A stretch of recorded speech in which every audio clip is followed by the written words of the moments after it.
Hello and welcome back to Best Love Films, the podcast that goes with bestlovefilms.com. Let's begin by acknowledging that this land, the US of A, was stewarded beautifully by hundreds of generations of Native Americans before any white people showed up. We want to thank them for that and promise to try to leave this land not horribly, maybe even slightly as good as we found it. Okay, my name's Daniel Smith Rousey, and with me, as always this season, is Mr. Kieron Edwards. Kieron, how are you today? Thank you. How are you doing today? Pretty good, yeah. Oh yeah. Yeah, Yeah. I'm interested that we'll be talking about these particular films. Trying to think about what the connections are for them, but there's some sort of say, there's a bit of the old and something with the new as well. There's Yeah. also a particular director who keeps getting compared to Hitchcock quite often as well. And then one director who actually like talk about twice today, which is interesting as Yeah, well. and we So already talked about him last week too. So we got a yeah, lot of him. Yeah, no, I know. And we didn't even see all of his sort of famous films either. But yeah, exactly. so we'll talk about that. Yeah, that's good. Yeah, I think the thing when I look at this, it makes me think more of those ships passing in the night again. But like I said that last time, but now it's actually the period where it's happening because Universal Pictures is running out of steam a little bit and yet still has these two films left in them barely. And then meanwhile, this whole thing is starting up in Britain. There's actually like Sorry. another, like more infamous sort of, shall we say, lower budget sort of film studio that's going to steal sort of horror movies thunder going Yes. forward as well. Yes, it is. That's right. And we don't quite have those guys here yet. And I think Not that's yet. fair. I don't think not when if you're going to start with like your first AIP, maybe don't have it be from before 1957, but yeah. Exactly. Okay, why don't I just, it seems like we're already halfway there. I should name today's four films really quick for the just for the record. They are called Creature from the Black Lagoon, Les Diaboliques, or Diabolique in the American translation, a film called The Incredible Shrinking Man, and finally The Curse of Frankenstein. Okay, so those are the four films we are here at H21 through H24 on the H list. Very exciting. There's other movies that we could have mentioned. I think about Godzilla a lot in this period, but that is also Mm. on one of the actually the earlier lists, although this podcast is doing it later because it's a foreign film. And I think about Invasion of the Body Snatchers. Let's get to that later. We don't have to figure all this out right this second. Anyway, but Of then there's course. other movies from this period too that we're gonna touch on. Right. Anything, did you have any kind of general, I mean, I guess we just covered this, like anything more to say about just all four before I jump into the first one already, didn't we?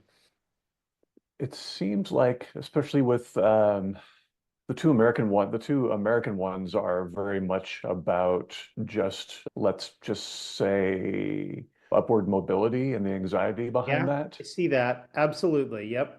And I'm then excited that when you say the two out of four, it's fun be doing a podcast where only half of the movies are American. That my first exactly. three seasons were all American, like there was 300 American films. So Right, when you've right. done that many, you're like, I'm ready for something that's not American. And so Yeah, especially since so many of the material, so much of the material that was covered in those American films was material from other countries as sure, well, right? And absolutely.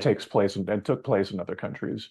And Sure. that continues as well for the two other films that we're talking about. Oh yeah. That's a And really good point. Yeah, yeah. It's nice to travel. yes, it is. Yes, No, everybody that's get your true. I guess passports. I guess only one of these movies really takes place in the States, one of the four that we're doing, which is fun. Also, only one of the four takes place in the past as well, which is also Yes, unique. and I appreciate that because I like to be up in the contemporary scaries. Yes, That I was going to, I don't want to take away too much of my own thunder, but I was going to say that like Hitchcock, part of his influence is that his films were always contemporary. He didn't have a whole lot of interest. And I think that these authors that we're going to get to were they had a certain relationship with. I don't want to say that they were writing so that Hitchcock would make their movies, not exactly, but we'll get to that in a minute. he had a few notable exceptions, like the one he did with Charles Laughton. Oh, I'm sorry. That's true. Yes, right. Did he also do, was The Lodger like based on Jack the Ripper, or was it just about a Jack the Ripper type killer? I'd have to go back now, I'm but trying to I remember think, about that as well. but he was known, He especially certainly was. by the Yes, he had 50s. a large body of work, but yes. But by the So 50s, it was pretty much like you knew if you were going to pay for a Hitchcock film, it was going to be probably set at least contemporary. Okay, Agreed. speaking of things that relate closely to just the larger scope of Hollywood history. Okay, so let me just, it's gonna take me just a minute to tee off this first film because I want to talk about changes in the industry.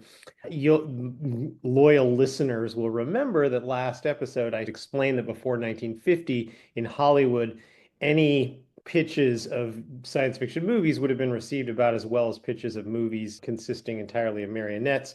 I explained how and why that changed last episode with the delayed revelations of the breaking of the sound barrier and the Soviets obtaining the A-bomb.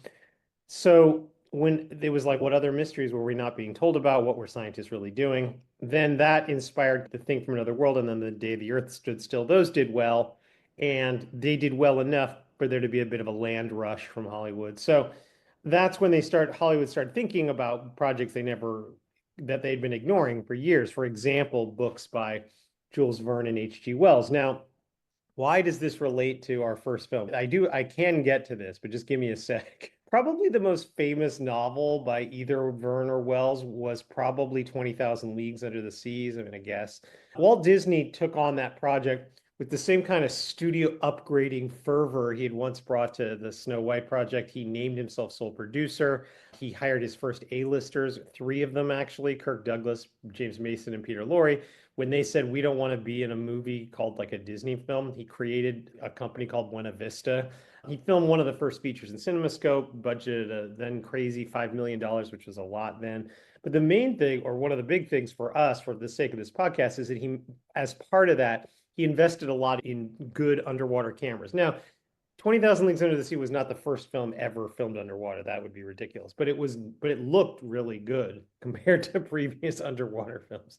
Now, the thing is, Universal was downstream of this development. You see what I did there. The thing is, Disney could have updated the Verne story. He'd written it in 1870 and said it when it was written. But then if he'd updated it 80 years to the present, it would have been, but why would Kirk Douglas be like, wow, a submarine? Like by then they were invented. No, that wouldn't have mattered. But what that meant was that the divers in the movie, in the 1870 set film, looked old, dumb. I'm not old, dumb. They are in those huge spacesuits with the big metal fishbowl and the metal mesh.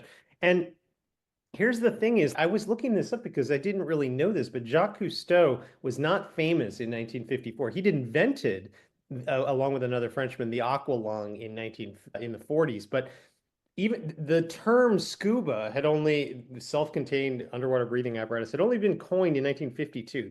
And that it was not what I'm getting at is one of the reasons Universal Pictures decided to go forward with Creature from the Black Lagoon. One reason that doesn't really come up when you're looking at the Wikipedia page is that they knew that they could get these underwater cameras from Disney, like when they were done with them, or the ones that they weren't really using, or the black and white ones that they didn't need as much.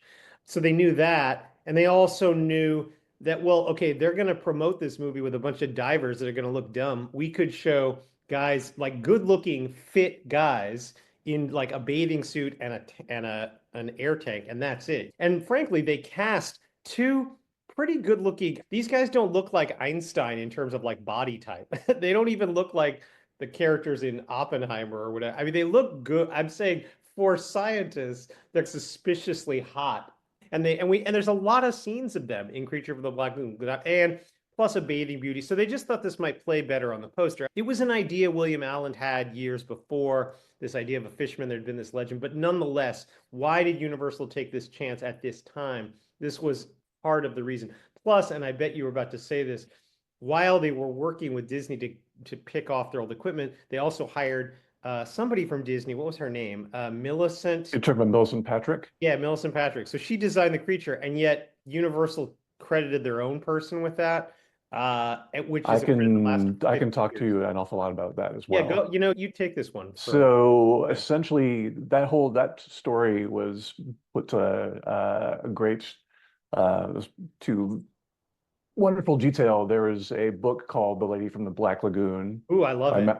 by Mallory O'Meara. She basically was a fan, basically someone in the horror film industry herself, and also a fan of that particular movie, and had known about her as being the designer, but not much in the way of actual biographical information of her at that point. And so her story is basically about trying to figure out about her backstory. Ooh, I And the love backstory is that. pretty long and convoluted as well, because it also involves like her family growing up basically over at Hearst Castle, where her dad was basically one of the foremen of designing Hearst Castle at that point as well. Wow. But So he was working also, with Julia Morgan, et cetera, and all that. yeah, yes, and he famously also got let go ultimately because, and this is like a trend that Millicent Patrick experienced later on through Creature of the Black Lagoon, of just men not liking other women in positions of power over Yep. them.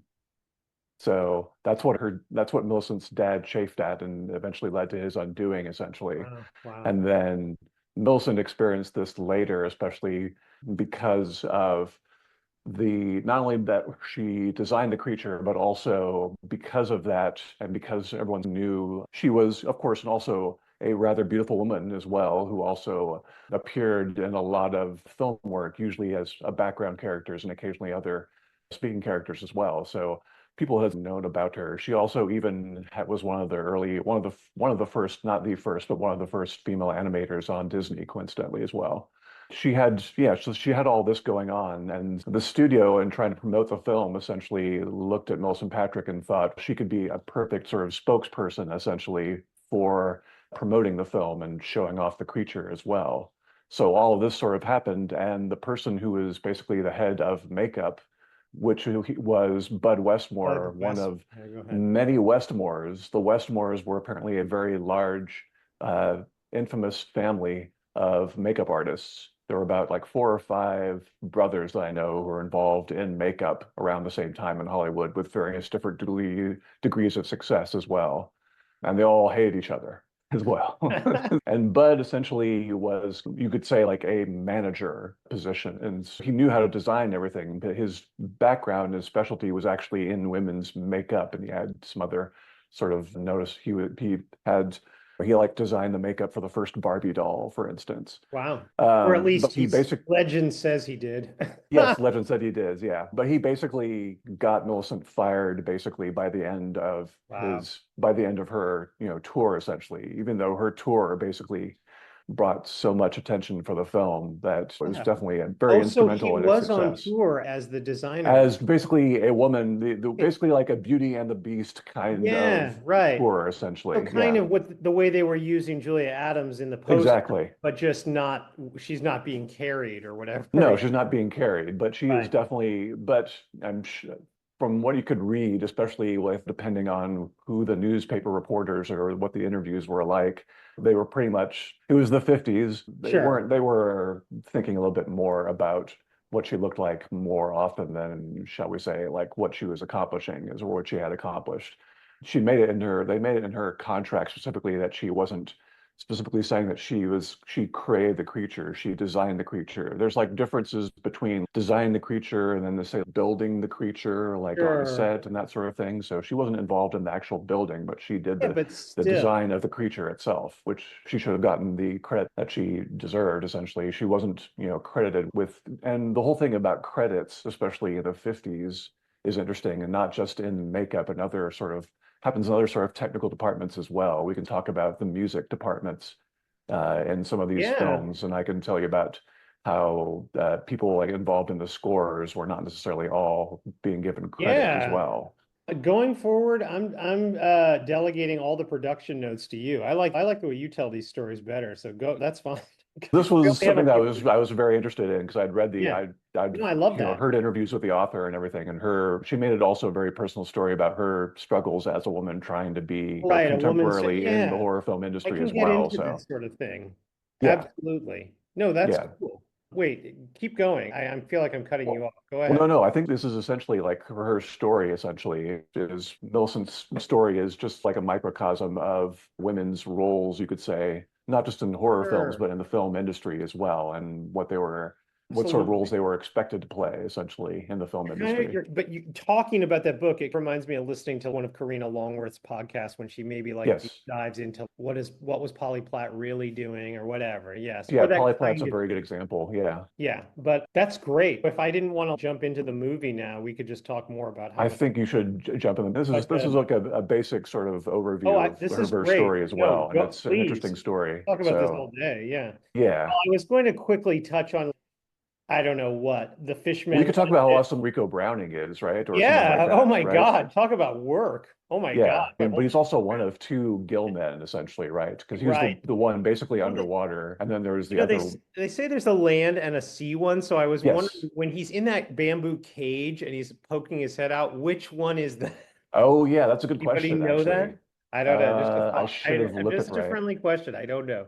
Yeah. You covered enough. I was going to connect it to 3D and Jack Arnold and the fact that they tried to make it in 3D, but then by the time it came out, nobody wanted to see a 3D film, so then they restruck it in 2D and it did better. But anyway, Oh, okay. interesting. This is also the first film that I saw in 3D as well, Oh wow. Did you see but so over at the UC it was Theater. in black and white 3D. See, I think that Black and was white one of 3D, the yeah. reasons that it might not have done well in 3D was they were like, we'll do it in black and white because part of it was that the cameras were they weren't using only Disney's old cameras and some of them really couldn't shoot in 3D and color and underwater. Those are three things. Like 2 out of 3 is pretty good. But anyway, I know they have colorized versions of that film, oh, I'm but sure yeah. that's So true. Yeah, now. yeah, But okay, you know what? Let me just jump in because I'm aware of the time. of But course. honestly, when we start to wrap up this movie, if you think while I'm talking about this, feel free to jump in with anything else about people who were left out about the music or anything else. Okay. Creature from the Black Lagoon begins at the beginning of Earth, which kind of makes the Incredible Shrinking Man a kind of at the ending of that kind of a nice bookend. But anyway, okay, so it's the beginning of Earth. A God voiceover walks us through Genesis and then fast forwards to 15 million years later. It says in the upper Amazon, where a scientist, Dr. Carl Maya, along with 2 local tribesmen, finds a fossil of a superhuman sized amphibian-ish hand of a sort that we, but not they, see also alive and coming up from the water. At the Instituto de Biología Maritima, Dr. David Reed emerges from a dive to drive a boat back to the institute where he and his fiancee Kay meet with Dr. Maya and other scientists to examine the mummified hand and decide, with Mark's money and help, to mount an expedition on behalf of science and funding. Mark is Mark Williams, the other scientist in the main other scientist in the movie. From a creature's eye POV that obscures the creature's appearance, the 2 tribesmen in their tent are brutally attacked and killed. On the boat upriver, when David comments that this Amazon section is as it was 150 million years before, Captain Lucas laughs about all the local animals being killers just before Lucas blames a jaguar when the scientists in the next scene find the tribesmen mauled to death. Oh my God. After 8 days of nothing, the scientists decide to follow a tributary to a place Lucas calls the Black Lagoon, from where no one has ever returned. Hopefully, I'll be canceled for trying that accent on. Down that river, the boat, Rita, anchors and drops a fishing net as Mark and David scuba dive in only swimsuits, collecting rock samples so that, as Carl tells Lucas, they can compare the rock age to the hand fossils. During the film's 25th minute, we first see the Gill Man briefly reaching for but not touching the men who safety stop on their way up to the surface. When David tells Kay that it's another world down there, she jumps in, wearing nothing but a one piece, and as she swims, the gill man watches her and almost grabs her. As she reboards, the fishing net is yanked so hard as to tilt the boat, so the men, with effort, pull it up to see a ripped net with a leftover claw that looks like the fossils, Kieron. David wants the thing alive and criticizes Mark for prepping his spear gun like a big game hunter, but nonetheless, they both return to diving underwater where they eventually find, photograph, and spear the gill man who gets away. Back on the boat, the collected scientists see the photo turn out blurry as they hear a scream, and when they scramble out, their tearful assistant says a demon just dragged his brother to his death in the depths. Lucas recommends rotenone, a powder made from local roots that causes sleepiness in fish, and after they pour it into the water, indeed, dozens of fish float to the surface, but not the gill man. Mark says they can't leave without the proof. At night, as they all stand guarded on the boat, the gill man begins to sneak on, gets frightened by the lantern, swims to the shore, and stands as Lucas shines a spotlight that confirms his appearance for all of them. Okay, so he's not fake. The Gilman goes ashore, walks into some open caves or grotto, whatever, Gets pursued by Mark and David, comes around, finds Kay by the shore, lunges for her, gets parried by a man, kills that man, and picks up Kay, but falls down because of her screams and the blows of the suddenly arriving Mark and David. It's not done that well. Late at night, the Gilman rests in a part underwater makeshift bamboo cage that I just mentioned to Kieron as an insomniac Kay chats about love with on-duty Dr. Thompson. I noticed that Thompson name, like from Citizen Kane, because he was the producer, but anyway, okay. And producer of this movie. Okay, that's the character he plays in Kane. Okay, who cares? So she's chatting with on-duty Dr. Thompson until the Gilman breaks from the cage, comes on board, and attacks Mr. Thompson. But Kay throwing a fiery oil lamp on him causes him to light a flame and escape to the water. That's not the only oil lamp getting thrown on a creature that we're going to see tonight, as Kieron noddingly knows. In the morning, David and Captain Lucas overrule Mark and weigh anchor, but some kind of brand new dam of sticks and logs holds up the boat. Huh, where'd that come from? When their wench mysteriously fails, David prepares to submerge and argues with Mark, who demands to be Gilman bait and punches David, who punches Mark himself. Underwater, while trying to clear the blockage, David sees a spear shoot over his shoulder. I'm like, Mark, hey, maybe not that close. Indicating Mark is diving and firing at the Gilman, who wrestles Mark to death. On the boat, David comes up with the idea of putting the remaining rotenone in a bottle to be sprayed by the spear gun, which he soon deploys into the Gilman's face while underwater, buying David enough time to clear some logs and place the wench on the other logs. Back on the boat, as David and Lucas wench out the logs, the Gilman seizes his own wench, Kay, drags her underwater, emerges with her in the grotto, staggers while holding her, and leaves her sleeping on an exposed rock. David pursues, finds Kay, hugs her, fights off the Gilman, and is about to lose when Carl and Lucas show up firing bullets into the Gilman.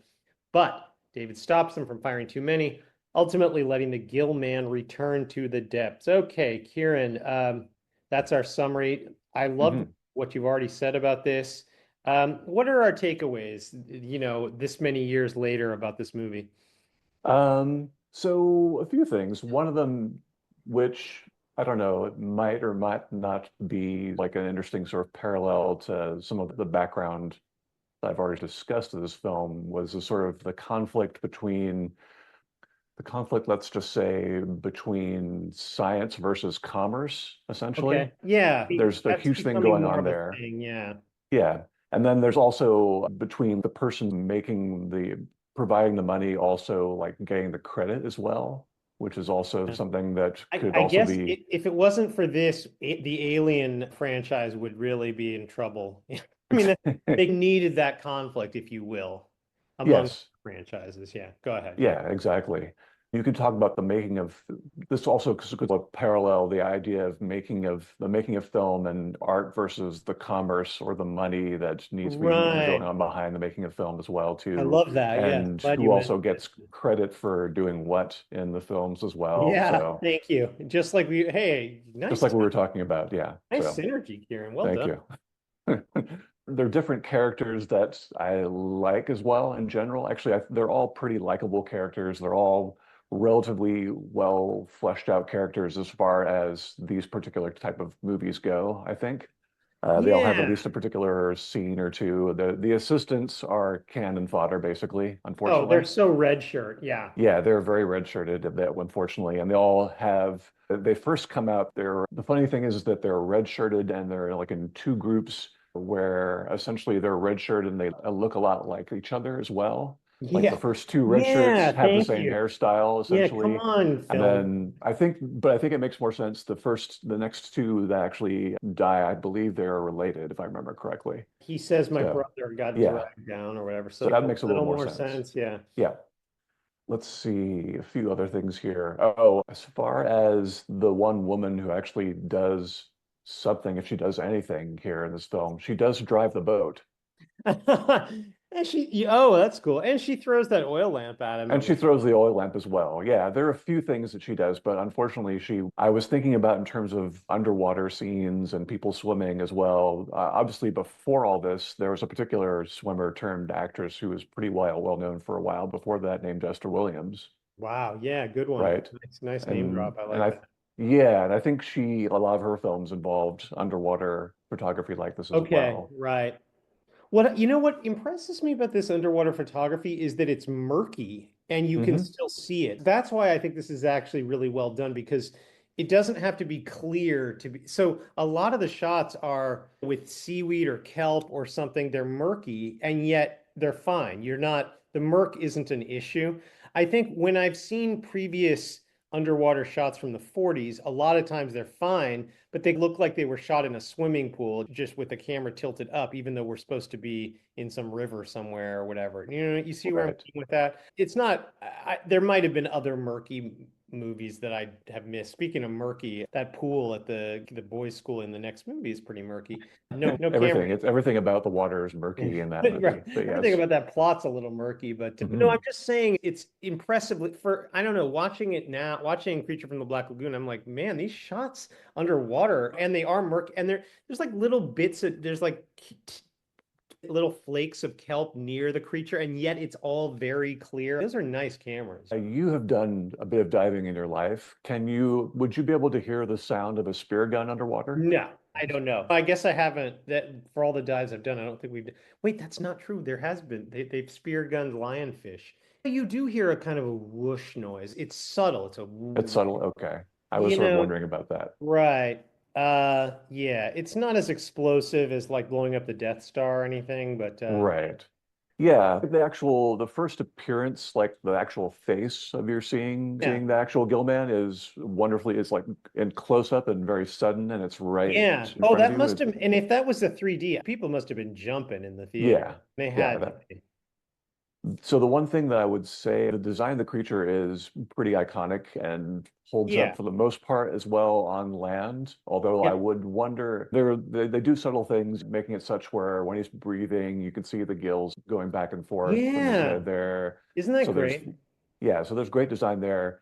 The only thing I was wondering is whether the eyes should either be a little bit darker or something else as well. Sometimes the eyes, they there's a different there's I think this also is part of like 50s creature design anyway, where you can see the eyes are not expressive or anything like that, obviously, Right. I because so there's wondered that if were they the same eyes in every shot? They might have been. I'm just not sure. I think well also I think for what was like on land and what was underwater, you It- can what it looks like with some of the footage of the Gilman underwater, it doesn't look like he even has eyes in a few of the shots as yeah, well. or not really. Now that's so yeah, like with King Kong, there were different models and they were different sizes. Right.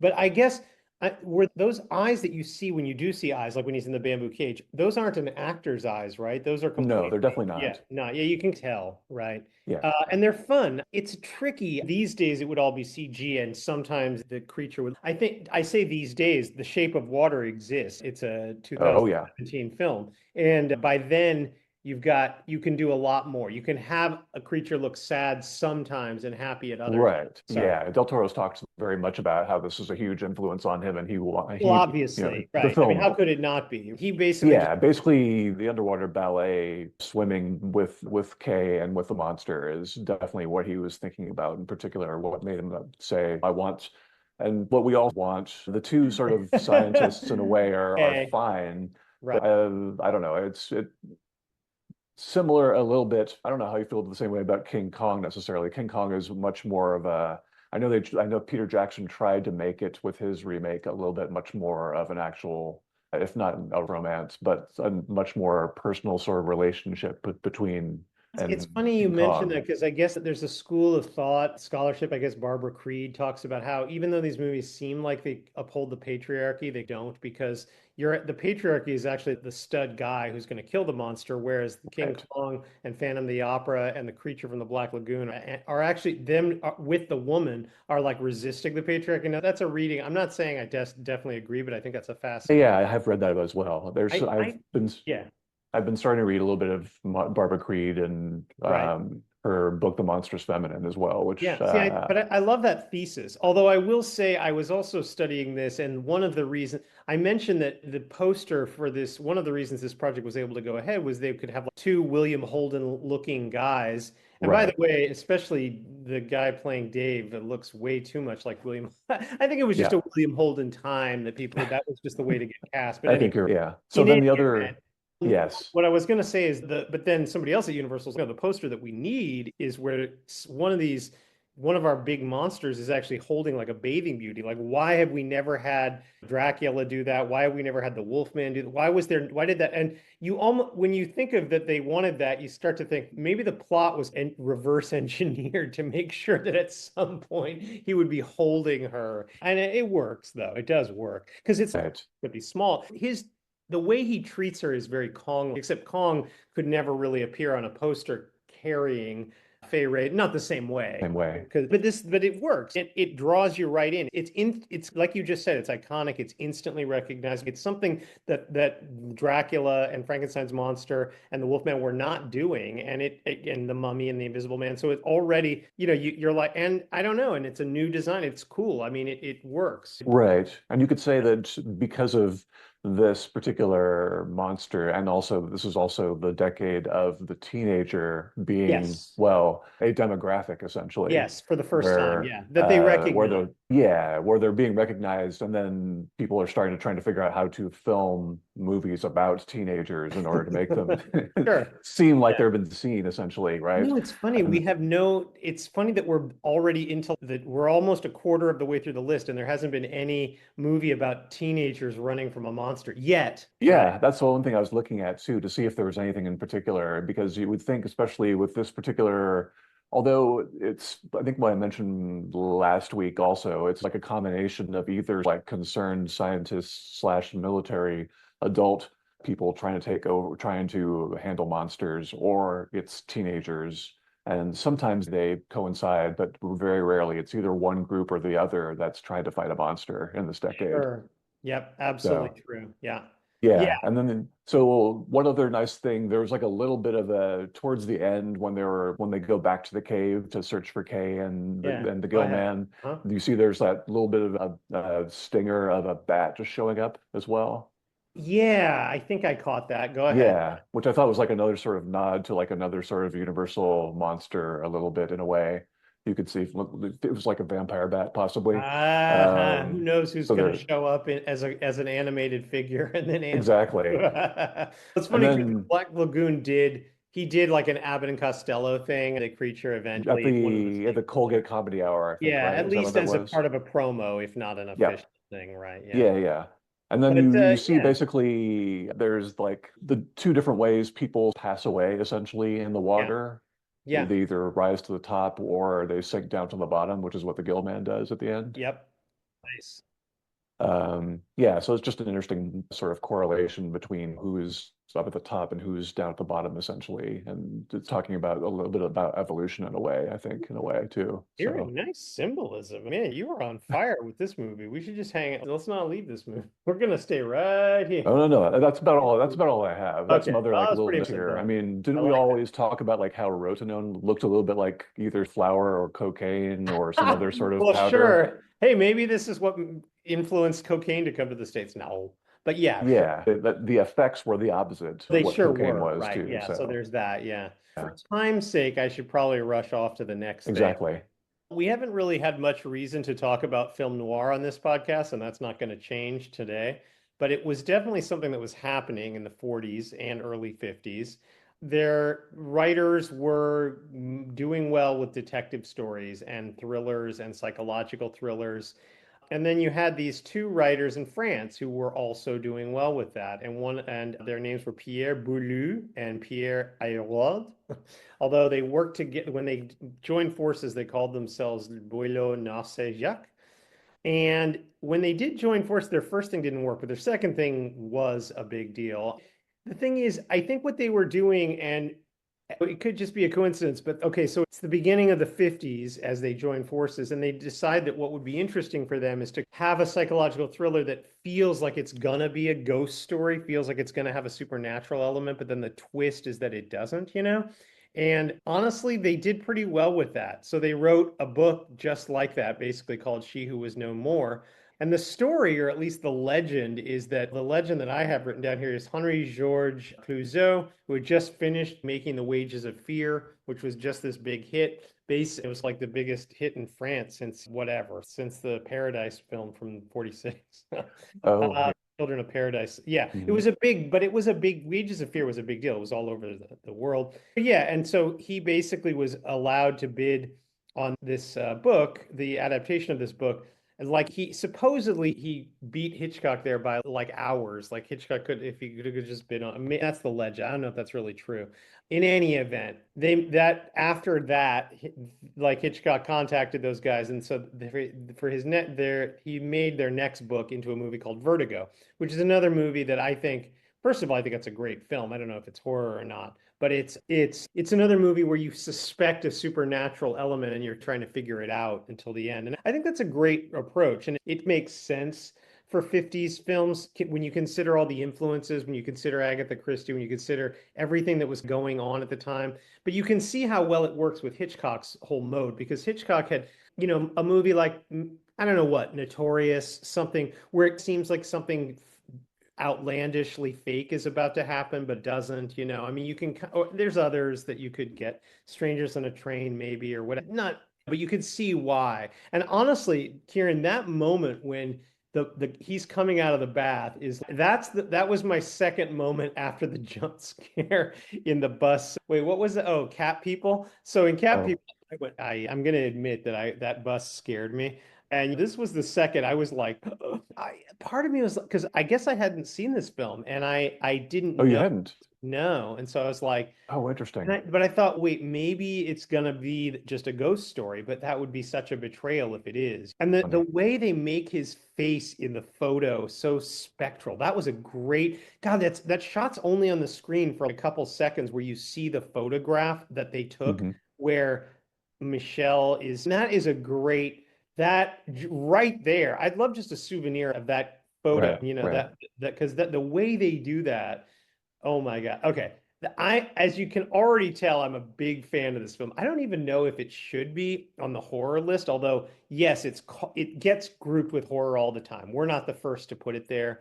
Um, I'm sure. fine with calling it horror, especially just for what happens towards the Yes, end, just for what essentially. happens, just for Yeah, why? Because of Act Three. Act yeah. Three deserves it because of like her creeping down that hallway and everything. If it wasn't horror before, and by the way, there's plenty of horror movies that don't really get wrapped up until the last 30 minutes. Like the first two-thirds are like just hanging out talking. So it's fine. Hmm. Okay, you know what? For the sake of whatever, but yeah, so that's pretty much the film.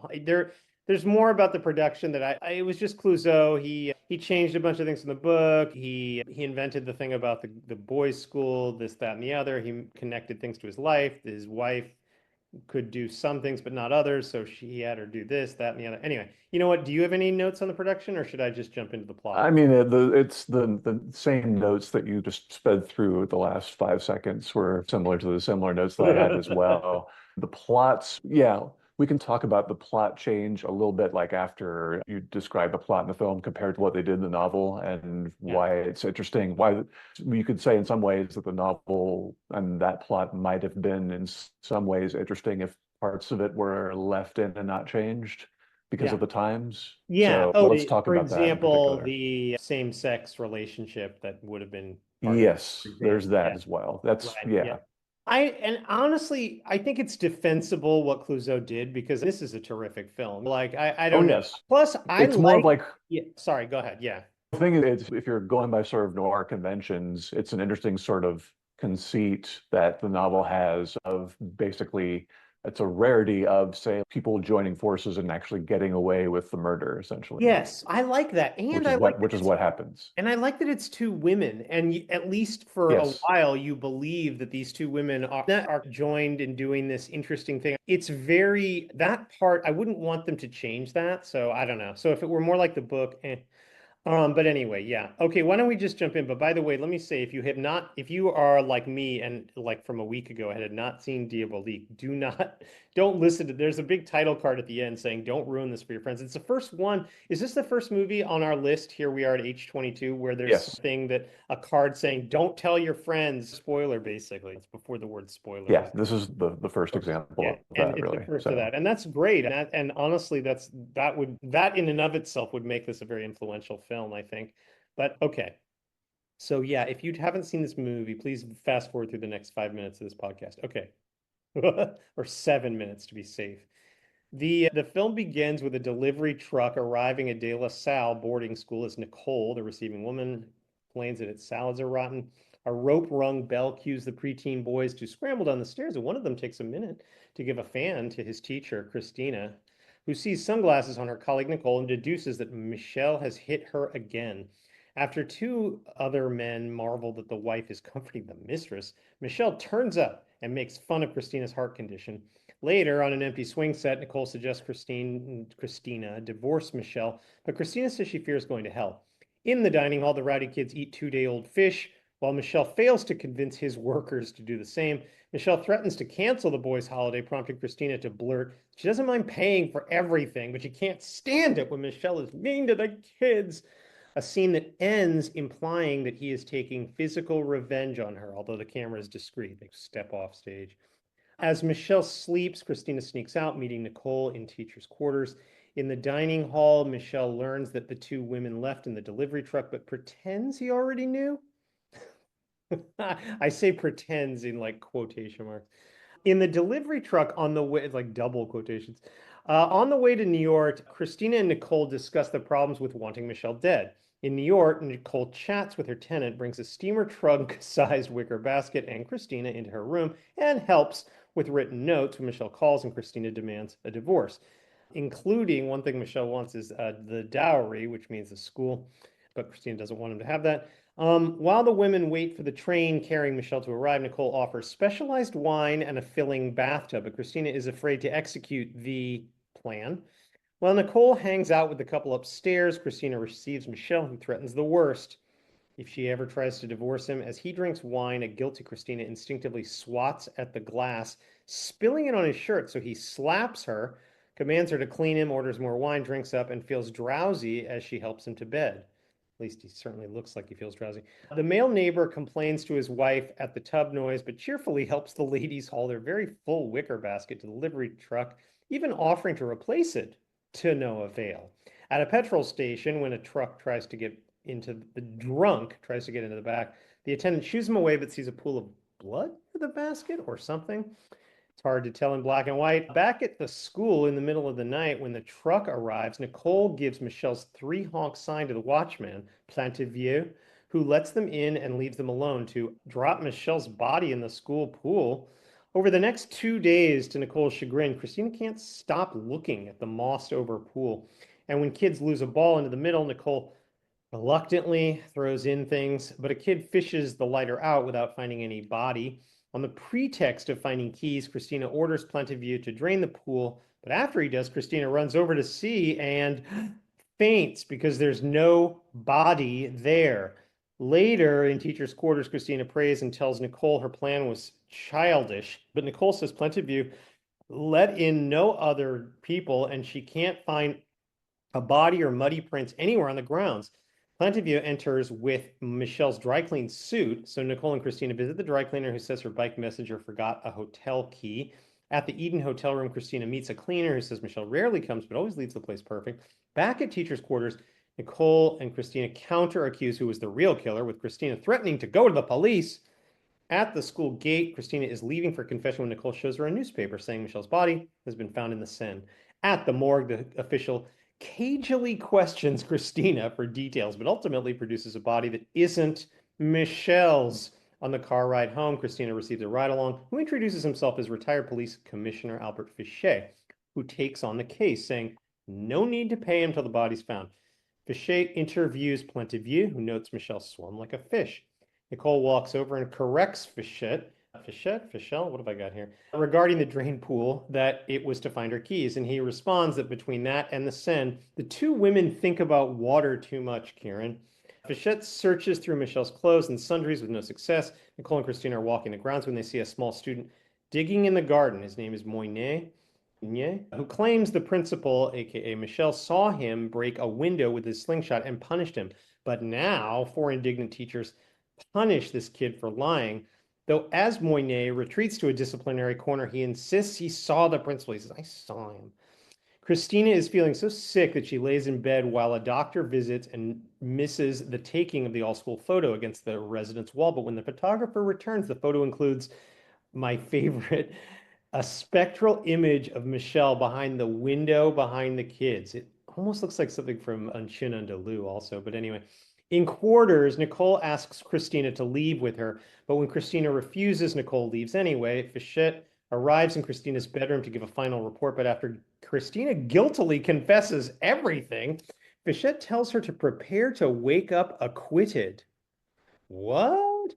Fichette asks Moynet and another boy about the wicker trunk, so the boys accompany him to it and wonder if they screwed up. In a truly chilling night game of cat and mouse, Christina walks around dark hallways until finding a page in Michelle's typewriter with Michelle's name written on type. When she finds this page with Michelle's name typed all over it, she screams. In the bathroom, Christina finds Michelle with white, pupilless eyes lying in a half-filled tub until he slowly rises out of it, causing Christina to have a fatal heart attack. Nicole appears and passionately kisses Michelle, who notes both how much Christina put them through and how much the school will sell for. But Fichette appears out of the dark and comments, about 15 to 20 years, depending on the judge. In a coda on grounds during the day, when Moynier hits a window with his slingshot, a teacher asks how he got it, and he insists, despite her death, that Madame de La Salle, aka who we know as Christina, gave it to him. As Moynier walks to the corner, he says, I saw her. And then that great final title card about the spoilers. Okay, Kieron, I could go on for 20 minutes more about how much I love this film, but I want to It's a hear. great film. Yeah, it really, it's special. I even like that ending a lot because it reminds me a little bit of the circularity of Dead of Night, a little, just a touch. Oh, interesting. Yeah, I see what you're How that saying. ending, no, it's not quite the same, but Yeah. wait, really? He did see her because we're pretty sure she died, or are we? Or are we? Right, because Yeah. we didn't really see a body. We saw her kind of fall, anyways, we Well, did, the but main thing is too is that Monet is basically one of the themes is and why Christina is unique compared to the rest of everybody else who is the rest of the adults at the school. She actually likes her kids yeah, and right. she's also a part of and the kids are generally seen ultimately as being more truth tellers than the adults are in this film. Yeah. Yes. Thank you. So, Isn't that a subversive? See, you again, Kieron. I love you bringing your A game on tonight's podcast, or today's, or whenever you're listening to this. Yeah. No, that's a really good point. That's so different from like the Children's Hour, which was already a play in the 30s. right. It's about a Yeah, group. that one But is that's like the ugh, reverse of that because that's where you can't exactly. trust the kids. But Well, it's really just one child. okay, that's true. I guess that's But true. Although one or two of the others go along with it. But you're no, right, yeah, there's the going along part that but yeah, that no, is that's true. But yeah, I think one of the big influences about this movie is that it really rewards repeat viewings once you know what's hmm going on. Because I don't think prior to this, at least I hadn't seen a whole lot of movies like that. For me, a movie like, for basically M. Night Shyamalan's whole career is based on that kind of movie, like a Sixth Sense or some of his other films right. where, oh, okay, now that I know the twist, I got to go back and watch because every little thing plays a little differently. Like, for example, when Michelle's, oh, they took the truck. I guess I didn't know that. Or those kinds of things. But there's all these other. There are a lot of Why do the clues just happen to show up every time? Oh, now there's a room key in a hotel. We realize, oh, these things have just been left. Eventually, we realize that, oh, wow, they're stringing along. It also, and I got one other thing that the twist ending helps a lot, I think, is I'm not going to say her name right, but Simone Signore's performance, because way. I was she's thinking of Signore, I Signore, think. because she's standoffish. Used to to Christina. Nicole is not quite Well, the. first time you see her, she's got sunglasses on, That's yes, right? that's great, which is brilliant. So, Whatever production design or something or whatever. Somebody that's a good well, it just shows off like her, just, it's her just like a symbol opaqueness. of her like inscrutability, you could Thank say. you. But she's pretty inscrutable the whole movie. I mean, her performance was almost too like I was like, is this and honestly, it's not that dissimilar from the way Kim Novak behaves in Vertigo in some hmm ways. And then but then that makes sense later, where she's so standoffish, you're like, why? I mean, who would want to hang out? Because you got to think that if Christina's going to do this, that Nicole would be a fun friend, and she barely is, you know? But so Right. she obviously, I mean, it's plausible enough, but you figure you're like, you almost feel more sorry for Christina because she has so little in her life that she's throwing away her husband just for to hang out with Nicole, who's not much fun. Yeah, there's this other part of, and I don't know if we talk about this as being particularly French about this man and his wife and his mistress. And That too. so there's that as well. But and we don't know if we can equate that with just being French, or whether this particular film is taking great pains to say this infidelity is not really like a main plot point in this film, and we're not going to treat it that way. Yes. And I think since you're in France, that makes sense. You're, at least for American viewers, but I even think somewhat for French viewers that it's at least you've had those secondary characters saying, "Oh, now I've seen everything." The real wife's comforting the mistress. That kind of Right. at that point that kind of covers it. You're like, "Okay, that is a little something, but okay." Hmm. But actually, that part you're like that makes it a more original film, but not beyond the bounds that you can imagine. Because what if this guy's a total a-hole, right? Yeah, I mean, it Right. works, right? Other things, these are other things that I had the good fortune of also listening to some actual, in this case, some actual commentary for this Oh, I love particular. it. A Yeah. lot of different, yeah, a lot of good things were pointed out. Obviously, this is, if you listen to this on the Criterion channel, you Oh, can hear nice. this as Go ahead. well. So Yeah, go ahead. yeah, one of the benefits of that channel, depending on which films they are, they will sometimes add the commentaries as well. Nice. Yeah, So yeah, yeah. I love that. I mean, but I so didn't, in yeah. this case, I didn't check it out. So go ahead. Yeah. Yeah, so one of the things was pointed out, or a few different things pointed out, obviously how just waters of all different types, and it's never ever clear water, obviously, that is just being symbolized throughout this film, and everything is overcast, everything is just gloomy in general. Yeah. They never go to Paris. There's never Not that you can tell. I guess we're supposedly in the outskirts of Paris, and they mention the Seine, but they don't actually take you to the Seine. They They just don't take take you you to, there. right. No, They everything is tell pretty you. on the outskirts Right. when Right. the murder, quote unquote, happens all the way down the country, essentially. Sure, sure. Well, the I believe Seine, in yeah, the go ahead. town where Clouseau was from, apparently, as well. He moved it to there and then Yeah, didn't shoot there anyway, but that's fine. It's like exactly. George Lucas set American Graffiti in his hometown of Modesto, but he didn't shoot there either. Yeah. And the other things pointed out in terms of watching the film a second time, when you look and see as far as who actually is conspiring against whom, really, Yeah. things get played out. If you look at how the three characters are triangulated against each other as Yeah. well, if you see what the actual alliances are, like there's at least one scene where in the triangle that happens, basically it's Michelle and Nicole that are side by side and talking to Christina, essentially, who's at the point of, and it's supposed to symbolize ultimately she's on her own, ultimately, in this case. Yeah. Oh, Um, no kidding. yeah. And it's interesting too. Other people have talked about how basically this film really is basically a Dial M for Murder type of plot, Yeah. essentially. Only it takes great pains to make you think that it's this entirely other different plot when the twist is this was the actual plot the whole along at the end as well, Yep. which makes it very intriguing that way. The rotting food and everything Yeah. that is a part of is symbolized of is shows the symbol of just lots of sort of institutions of decay. You could say institutions of post-war decay and things like that, institutions not taking care of the people who trust these institutions. That sort of rotting food thing actually is going to come to play. You may or may not know this in a Japanese film we'll be covering Ooh, later on in this season nice. as well. Well, So good. Thanks for the yeah, plot. Thanks for the signposting. I love it. right. Just think about, oh, they did talk about in the commentary about just the preponderance of bars everywhere, Mm. Hmm. not just shadows of bars, but also school gates. Yeah. Lots, Christina's bedroom there's lots of bars there Well, as that's very well. noir, isn't it? These Yes, guys did cut their eye teeth in noir, at least the writers. It makes sense that an adaptation of their work would figure that way. But yeah, no, but oh, absolutely, sure. Yes. the rear projection shot of them driving in the truck with just their heads and the Yeah. basket there. That looks fine. I was just thinking about them being like condemned basically to a guillotine. for some reason. Wow. Yeah. That was my it was just funny seeing just like heads talking, like going off and doing something that could get them in hot water, essentially.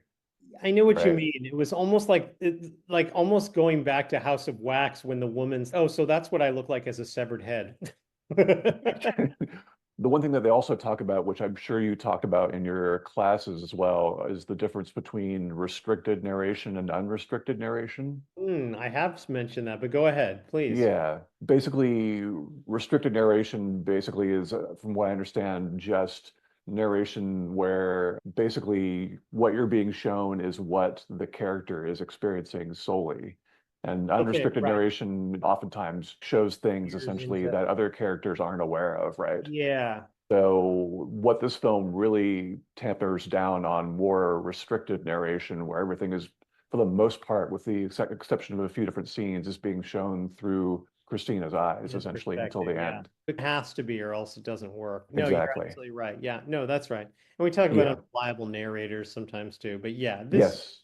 this is, yeah, I don't know. I wouldn't change a frame of this. I don't know. It works for what it is. You're absolutely wondering what you kind of sense that things are off and that but you're not sure why. I think and that's great. You're not sure exactly what's going to happen. So I think it's very effective. Yeah, and I think they actually it also makes sense because they're in a way there's I don't it might also be like one or two or three different sort of acting styles you could say that are happening in the three characters as well But that that could work though, and because that's I think why it works because of that. yeah, see you can do that in there if you're smart, that makes it good. I think ironically enough, from what I understand, the production itself was a long and fraught production. I think Yeah. Simone Signoret and Yves Montand, when they were married at this point, and I think Yves Montand was in Wages of Fear before that, and I think they were friends because of the involvement in that film.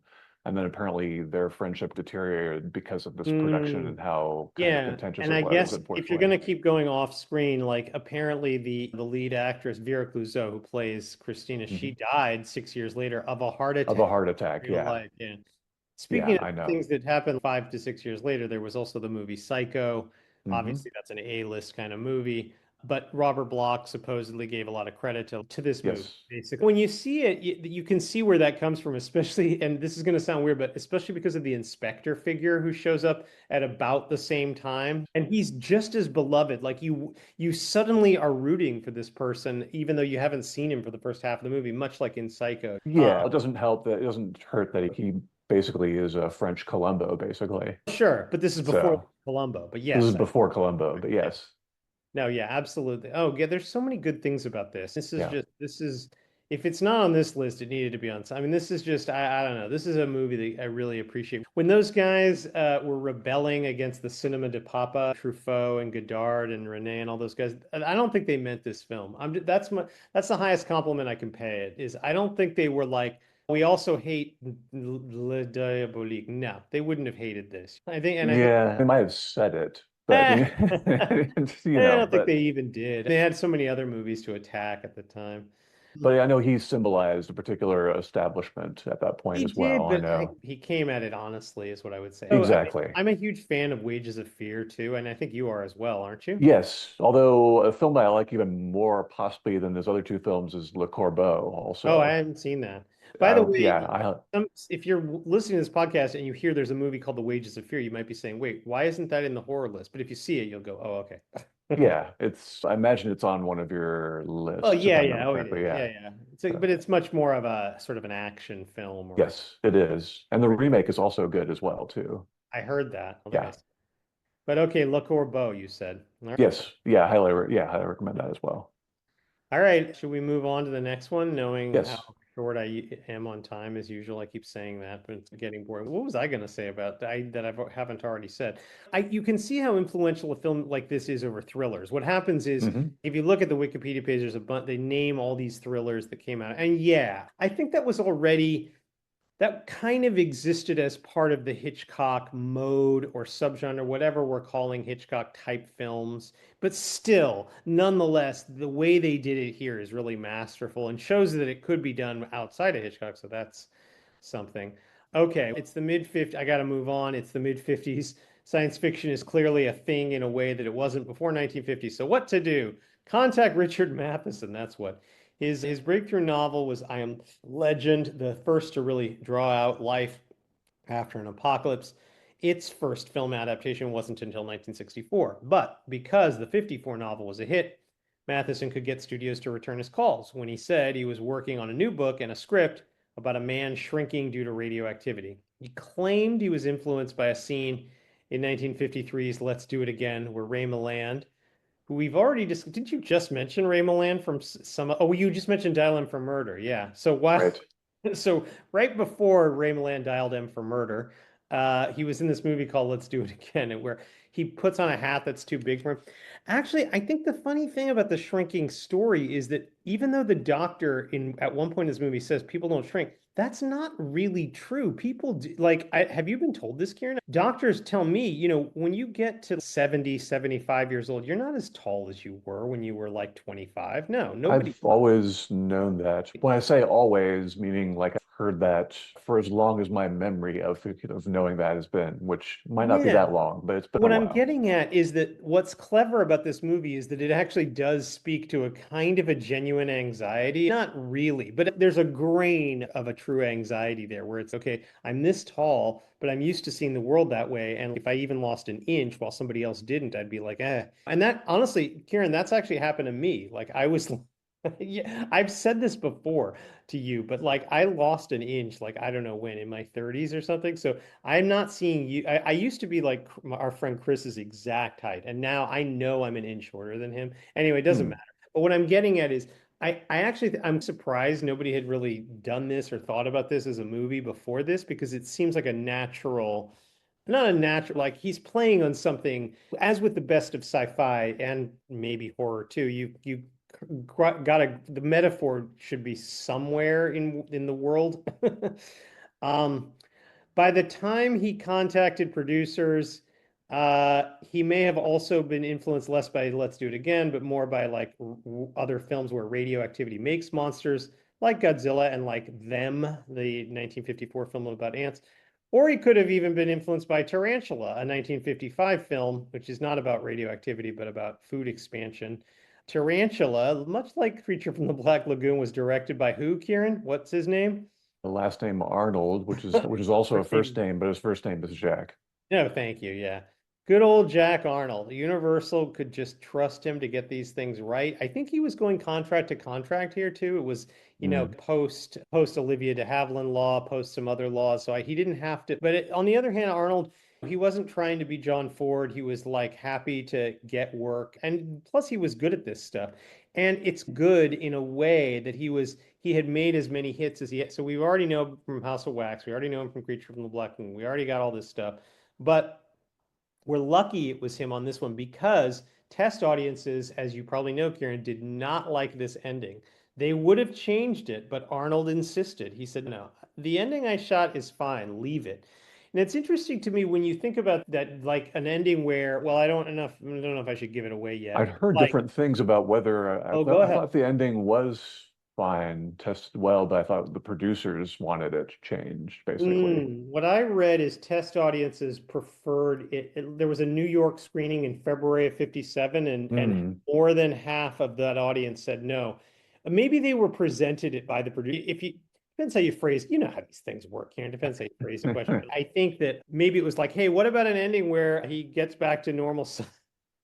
So apparently, but this is so. In other words, if Arnold had made the same story like before he'd made House of Wax, maybe But in any event, I think I like the ending. I think it works because The ending is great. yeah, that's one of the best things about this movie is the Yeah, ending. It dares to be a little darker than you might think they would dare. Let's jump into that. Is that okay? I of don't have course. much more to say about the production, but it was a production. Matheson, Yeah, it was yeah. there are a lot of interesting that they did that we could talk about during the Like the production cat, and like as like far as getting the like cat to go to the dollhouse or whatever. there's that. There's also like the spider wrangling essentially, right, as Yeah, well. yeah, yeah. There's that. Lots of somebody water drops and trying to get them to splash and look like actual water drops with that particular perspective. They tried water balloons and then they realized, oh, they should be of a different shape.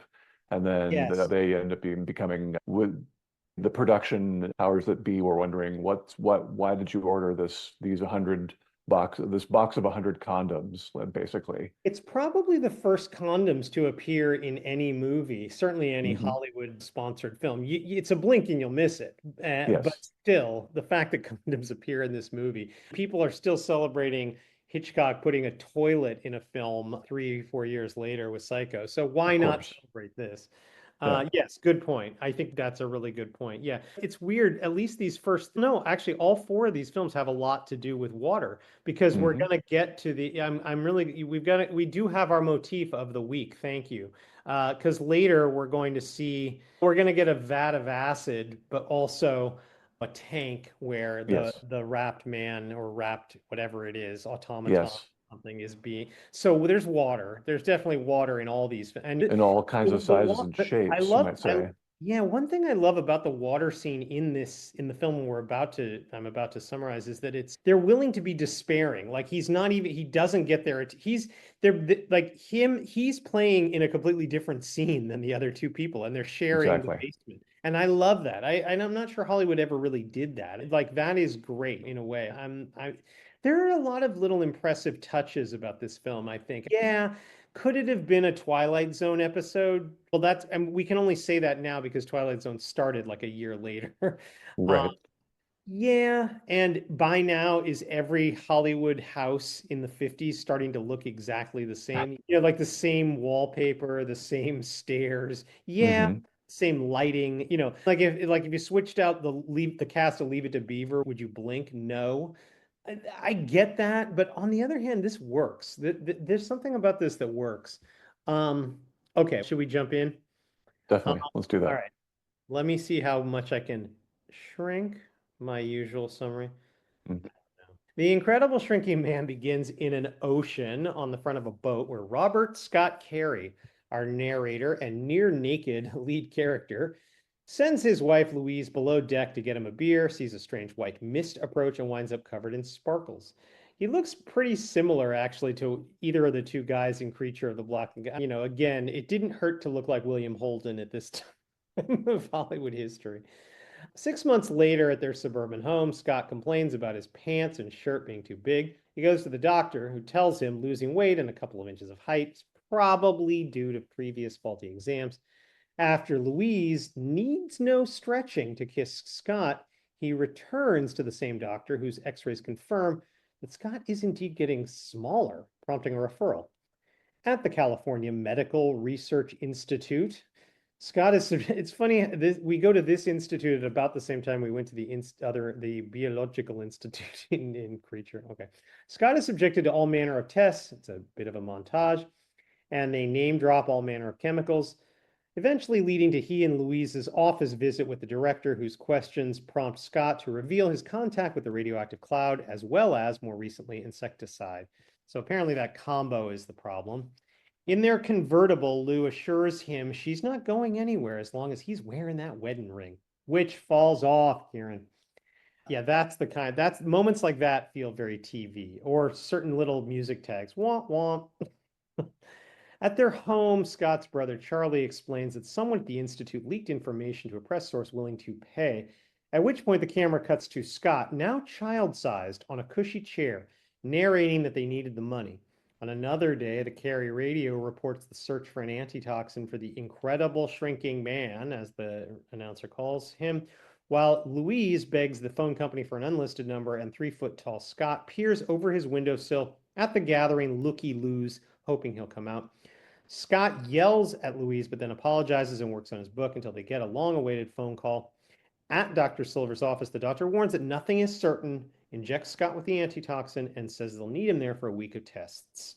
At week's end, after Scott's height remains 3 feet tall, Dr. Silver explains that they've arrested the shrinking but need more research to ever grow him again.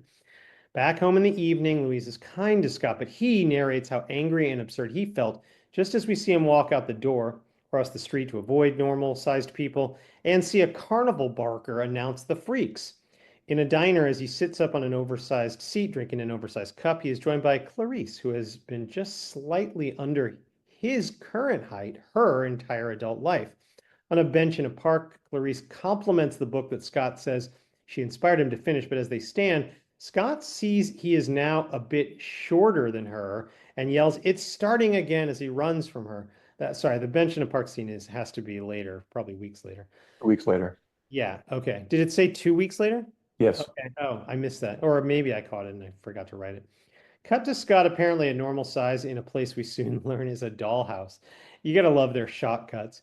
From where 6 inch high, sometimes suicidal Scott yells at Louise for making too much noise coming down the real house's stairs, perhaps flustering her as she opens the front door enough to let in their tabby cat, who, after she leaves, sniffs at the dollhouse, rips Scott's shirt with a paw, pushes the dollhouse from the wall, causes Scott to run, chases him across the carpet, gets spooked by Scott pulling down a lamp, and finally blocks Scott from closing the basement door, in fact, shoving it open, causing Scott to fall off the landing into a box of old scraps in the basement. When Louise comes home, the mouth-licking cat plus dollhouse evidence leads her to mourn as a news anchor announces the death of Robert Scott Carey. In the basement, Scott awakens, finds his way out of a crack in the box, shouts, sees the unclimbable stairs, finds a leak dripping boulder-sized drops that are actually condoms, as Kieron pointed out, searches for food, nearly gets caught in a mousetrap, manages to trigger it with a nail, and watches its cheese nugget fall irretrievably into the drain.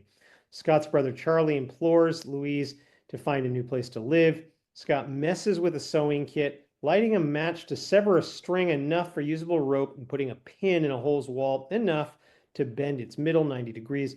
Scott grapple hooks up a wall shelf, barely leaps across a gap, eats from a room-sized piece of cake, clambers up the dirt to the grate to the backyard, finds himself unable to break it or get past it, slides back down, knocks some of the cake onto the basement floor, climbs down and runs from a truck-sized tarantula who ignores the cake and traps Scott in a matchbox until giving up, as Scott narrates, quote, "In hunting for food, I had become the hunted," unquote.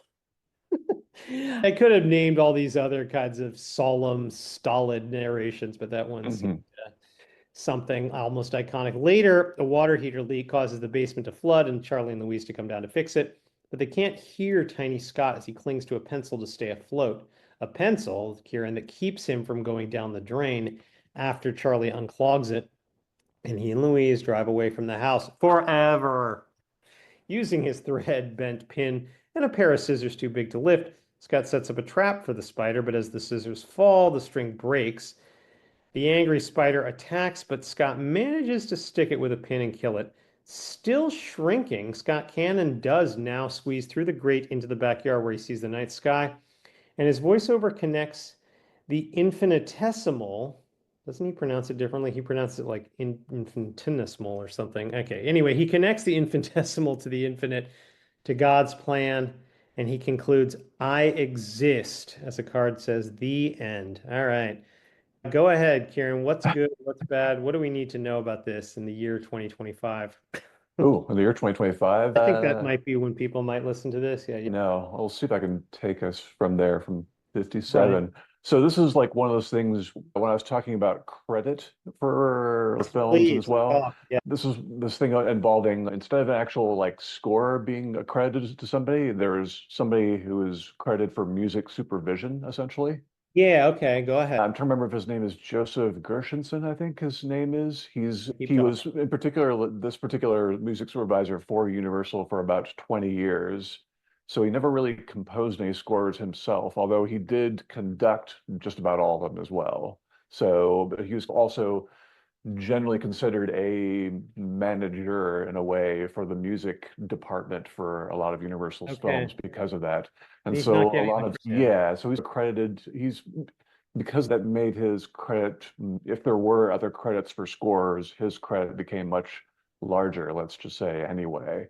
And in this Yeah. case, you don't even see, at least they actually credited whoever did the wonderful trumpet solo in the opening score, right? Because Yeah. that opening score is pretty excellent for many reasons. And I believe one of the people involved in this, and I know also for Black Lagoon, was Henry Mancini, for instance. Yeah. Oh, is that right? I didn't know Yeah. Henry Mancini was part of Black Lagoon. Wow. See, there you go. That's good to know. Yep. Yeah.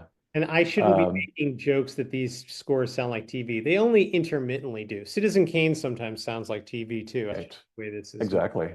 But yeah, okay. Um, So this is something that I was thinking about, and probably someone else has probably put this on the internet somewhere, and I didn't realize this. But basically, all this could have been avoided if he didn't follow strict gender roles, essentially.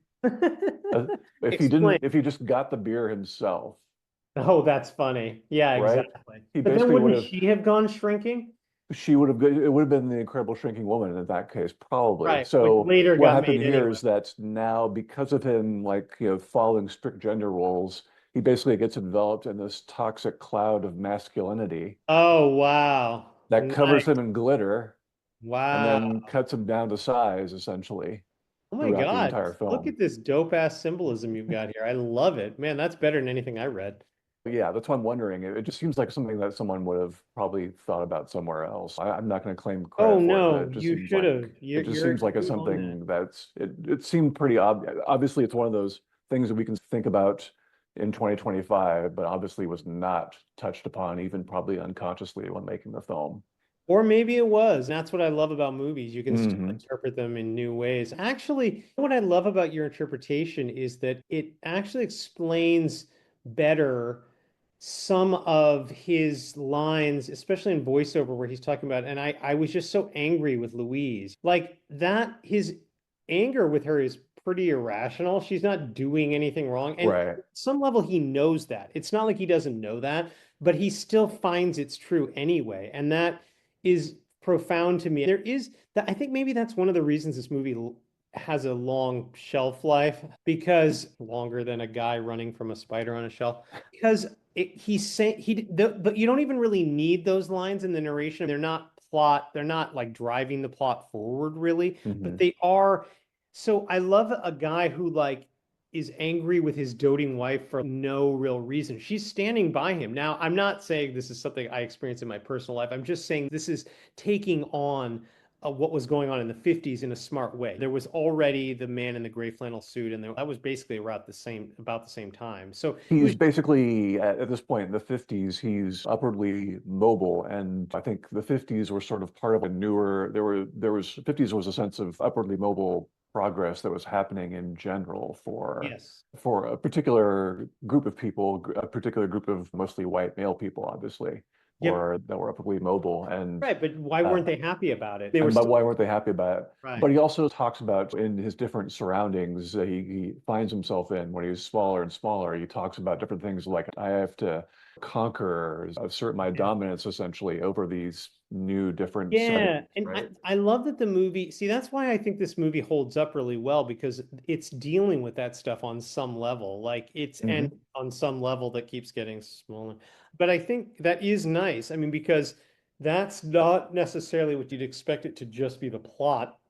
And he's no, I'm feeling I like I like that line he voiceovers where and I'm not gonna quote this exactly right, but he's 3 feet tall, he just looked out the window, he just saw the looky loos, and he voiceovers something like it's all very well to talk about spirit and inner worth or so, he says the kind of things that like you'd expect a person born with dwarfism to say. It's all very well to talk about that stuff, but when you actually are 3 feet tall, let me tell you, it is not that easy. And that's that I was like, man, this is deep. I don't know, I'm like some of this is occasionally deep, I don't know. Right. Yeah, I thought Yeah, agreed. Yeah. That particular actress that who plays Clarice is also interesting as well too. right. She is, I believe her aunt is Gypsy Rose Lee, if I remember Oh wow, the correctly. real one. Yeah, Wow. the real one. Oh So, because I wow. think her baby June, which was June Havoc, I think that's her mom, if I remember Oh, correctly. wow, wow, wow, that's So, really something. yes. They should have hired a person with dwarfism for that role, and they would if they did it today, because Well, that no, she was of that. She was of that height also too. And if she wasn't 3 feet. She wasn't really 3 feet tall. I'd have to double check, but I Okay. know there's a bit of a scene also with Billy Curtis showing up from Oh my the God, I could terror have of sworn Tiny she Town was like also there. roughly the same height as the actor playing Scott. Because she didn't look proportionally the way somebody usually does when they're afflicted with dwarfism. Okay, Right. No, I know what you mean. I'd have to double okay. check here, but Yeah, yeah. maybe I'll check that again, but that is fascinating. Okay, all right. Hey, what do I know? But yeah, we're both saying what do I know? I think I'm also saying what do I know as well too in this case. But I was pretty sure, but I could also be like using it from a source that might have been discredited since then as well Yeah. too. because there's not too Well, much about her in particular, but I'm pretty sure it might have been well, if because she. I know that while you're preparing your next awesome home run, let me just hit this little base hit. Test audiences, if they did want Scott to grow back to his normal size, as it turned out, they had to wait 9 more years till the very last shot of Fantastic Voyage. Oh yeah, here's me giving away the ending of Fantastic Voyage. You've had all this time to learn it. Okay, anyway, it's not that big of an ending. It's not Right. that big of a spoiler because of what's happening in the movie. I also, the ending of, now I know Tarantula had already existed as a movie, Yes. so fair enough. And I knew that the guys in, for example, 20,000 Leagues fought off an enormous squid. Hmm. But I still, watching this made me think about that classic story about a spider attack being had to be the. Do you know this story about Kevin Smith writing Superman? Kevin Smith, after Clerks and after he established it, so he wrote this script. He told this story on Howard Stern, and it took him like Hmm. 30 minutes to tell it. So I'm not going to say it well, but basically, he said that his script for Superman, they said, "Listen, can Superman fight a giant spider at the end?" And there, he was like, "Why would I do that? That's dumb. I don't need Superman to fight a giant spider." And they were like, if you can't write it that way, we're not going to take it. This was like Sony, the people running Sony at the time, and they were like, no, every good movie ends with there's a good third act with a giant spider. No, that's not true. This is pre-Google. And then those producers, then he sees Wild West. That's the way his story ends. He's like, I go to see Wild West, the Will Smith movie, and there's this giant mechanical spider in like the 1870s where it could Right. exist. And it's like, but while I was watching this movie in The Incredible Shrinking Man, I was thinking, oh yeah, here comes the third act spy. Or I was thinking maybe this was a bit of an influence because it is a very scary moment. I And like it. I liked it. He's been carrying that pin on his waist for 20 minutes without it being any payoff. So you're wondering, is something going to happen with that? And then it does. What he did, he used it essentially for, oh yeah, you're I right. guess It was more kind of a of sword sort of thing, but yes, a little. the other hook is the other pin is a hook essentially. The scene where he actually had to cross or jump with the paint across the painter stick Yeah, essentially, that's that was well good. done. But then you realize when he had to go back essentially to go and fight the spider at the end, he didn't have that option, but he actually had a better, easier option by going and using that other paint can that's towards Right. the end of the Thank wall you. there, right? Yeah, that would So have made more sense, so but he learned a little bit from him from his other past mistakes. As far as other sort of phobias, we've got spiders, we've got Dr. Vertigast's worst mm, nightmare, right? Which yes. is basically Chekhov's cat. So Nice. Yep.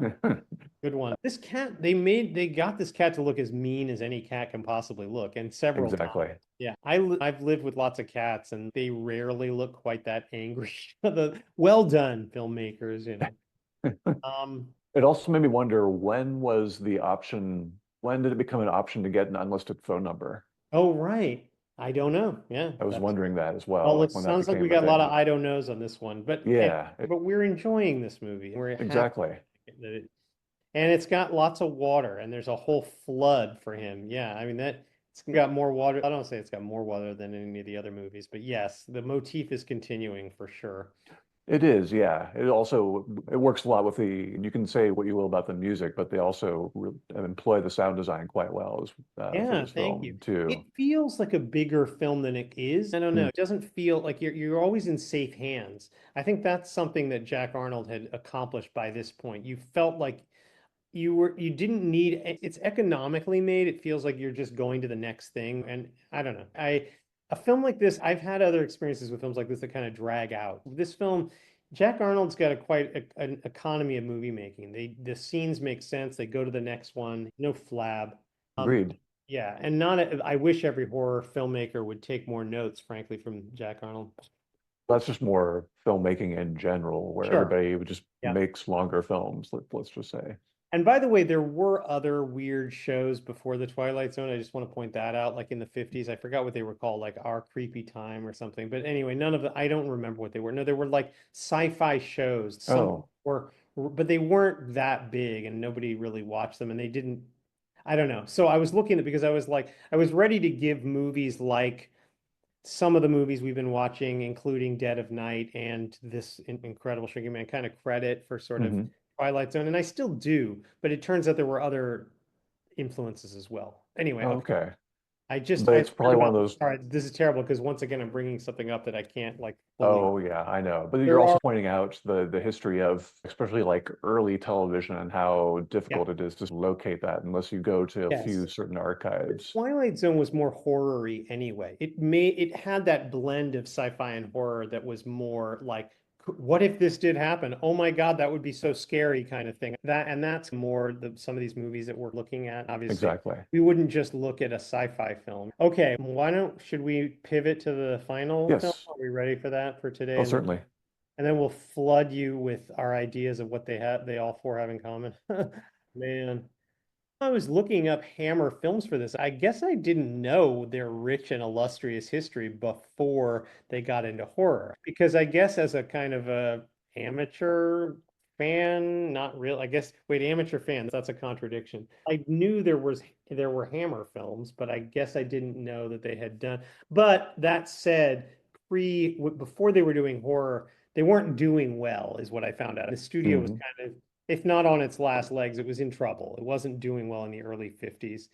And then the source I read said that they made an adaptation of, I'm going to say this wrong, the Quatermass The experiment. Quatermass. The Yeah. Quatermass experiment. And that was only for the BBC. It wasn't even made for theaters, but it did very well enough to justify a sequel. And then it was like, Hmm. okay, what else could we do?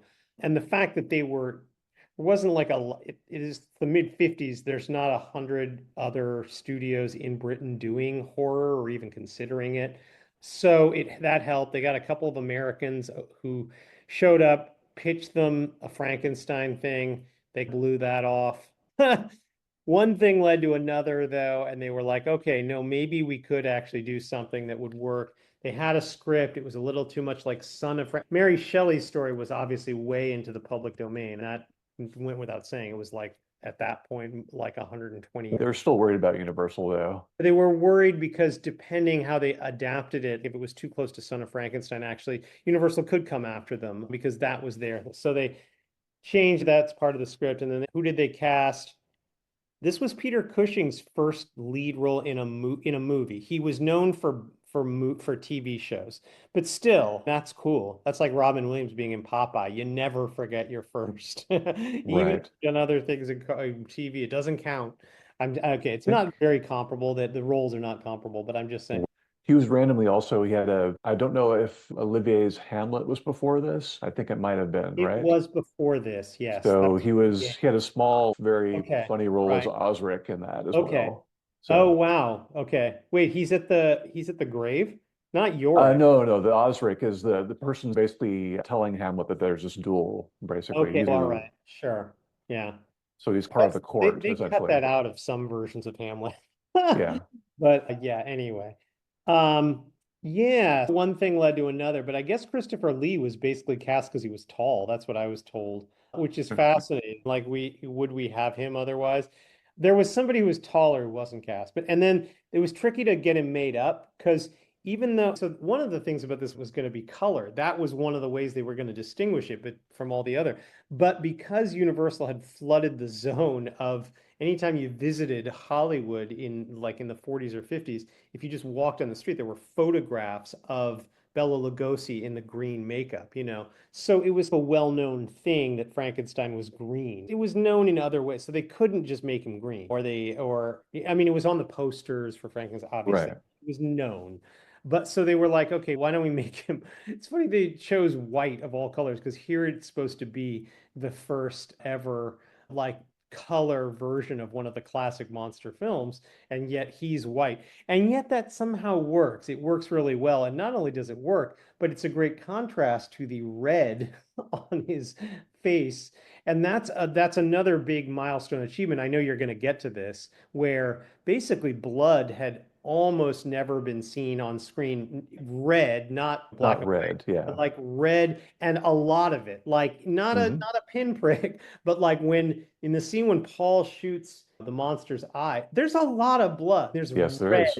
blood. Yeah. Like now, you could argue he's not really alive anyway. He's undead. It's not real blood, but still, it was Yeah, odd for audiences then. this Yeah. is like when the Dawn of the Dead remake came out, Mhm. and it was Right. incredibly violent. I think they got away with most of their violence because it was violence being done to characters that were already dead, essentially. Yes, that's a crucial. So I guess George A. Romero learned that from, or maybe that's why we're going through them chronologically because. Hmm.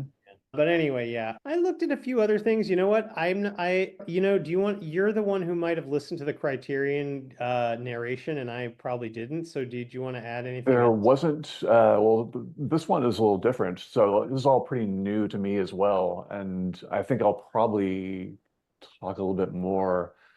There's a biographical sort of documentary about Christopher Lee that is supposed to come out sometime soon that I've been Hmm. waiting to find out, and maybe it'll come out by the time we talk about the other Christopher Lee film that we're going to cover. Hmm. So hopefully maybe I'll have some more. His life was much more interesting, but yeah, he And just his had a very crazy life in some ways. But Peter Cushing was someone, the main reason why I wanted us to, we've gone back and through forth before this season started, switching some films around, and this was one of Yep. the late additions. Yep. I Yep. wanted to cover this mainly because A, it was a Hammer film, and we need to at least acknowledge that We Hammer do. was We a did. very important, Yeah. crucial Very, part of very good just point. horror film history. And then also just to point out Peter Cushing as well, Sure. just because Peter Cushing also was very instrumental with this particular studio and with other horror films because of that. He really was. It's even hard to imagine these movies without him. He really Exactly. and I feel because they chose to centralize the Dr. Frankenstein as opposed to centralizing them. Like what Universal used to do is they would just rotate in different Dr. Frankensteins, but try to always give you the monster. But they didn't really care who was necessarily playing Dr. Frankenstein. What's great about having Peter Cushing there, you can build a whole kind of world around him and it works. When you get Right. his pathology, his need to be like he's basically turning to evil, but it works. Like because of his acting, I don't know. Somehow you get it that there'd be a guy like this. I guess we suspect there are guys like this. But by the way, if anybody's here listening and they don't know who he is, you do know because of Star Wars. Hmm. He was actually the fourth name in the credits after Hamill, Ford, and Fisher. He is Peter Cushing. He plays Grand Moff Tarkin, and Lucas was happy to get him. They needed this was credibility. That's how much these Hammer films evolved. Like they were cool. That's what you do with you have a credible actor. He got him. He also got Chris. He got David Prowse also from the Hammer films, from later Hammer films. So Hmm. just saying, when Kieran's saying all this about Hammer films, hey, Star Wars heads. I mean, that George Lucas loved this stuff. So yeah. And by then it didn't start that way, but it became very credible because these movies were hits and well done and eventually pretty well received. I'm sure there were still some snobs who weren't watching them. They were pretty well. Yeah, and they also suffered like a little bit like what AIP suffered through briefly.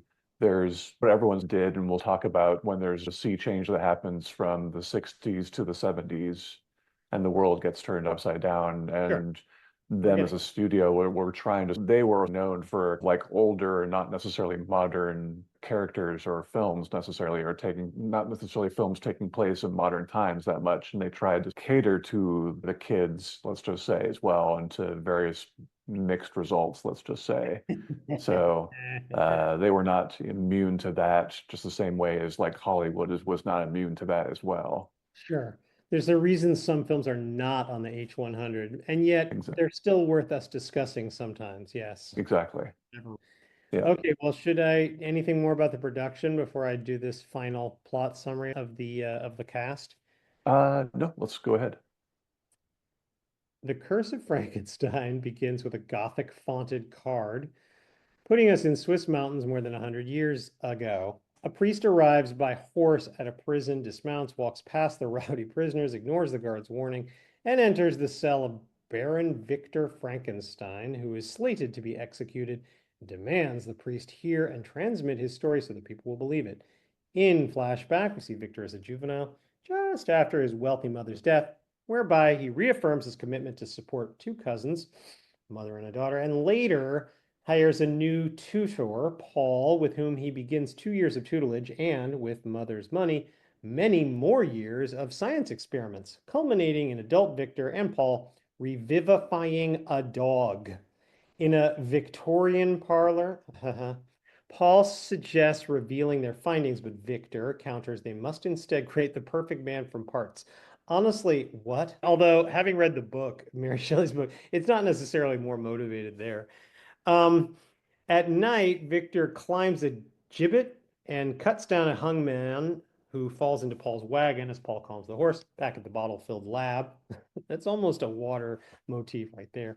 Victor severs the corpse's head, dumps the head in acid, wraps up the remaining body like a mummy, and places it floating in a half-filled tank.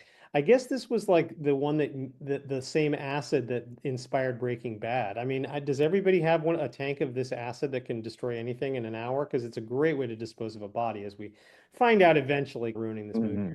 Yeah. Months later, with her, or if you've seen Breaking Bad, I ruined that too, or if you haven't. Months later, with her mother's recent death, Victor's now adult cousin and long arranged fiancee Elizabeth arrives at the house at the same time Victor returns with severed sculptor hands that he privately shows to Paul, who says he can't continue with Elizabeth there. They can't. And later, Paul tries to convince her to leave, but to no avail.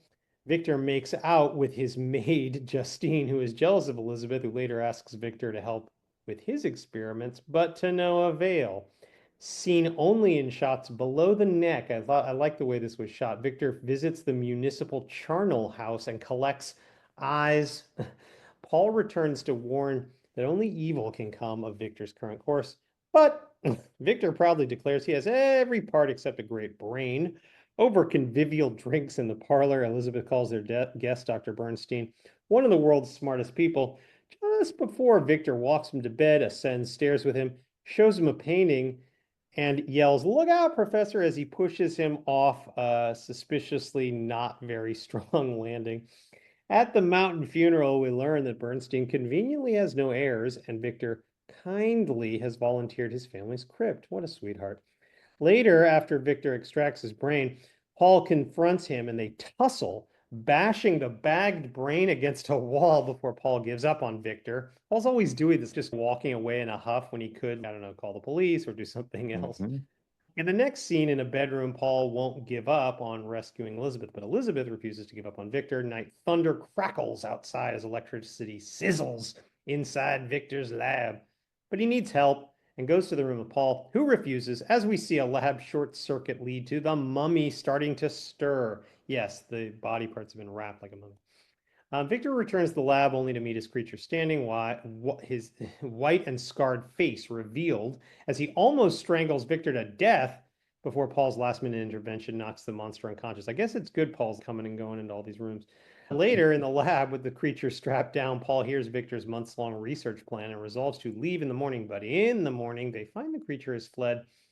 Near a lake on a ground covered with leaves, a blind old man waits for his grandson until he is menaced by the zombie-like creature. Do we see this old guy get killed by the creature? So it's implied, at least from what I've read, that both Yeah. the old man and the kid are actually killed. Okay.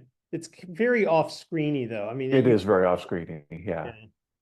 On the hunt for the creature, Victor tells Paul not to shoot, but when it lunges at them, Paul shoots the creature in the eye, killing the creature, his relation. Sorry, wait, let me say this one more time. He shoots the creature in the eye, killing the creature, his relationship with Victor, and previous film standards regarding blood.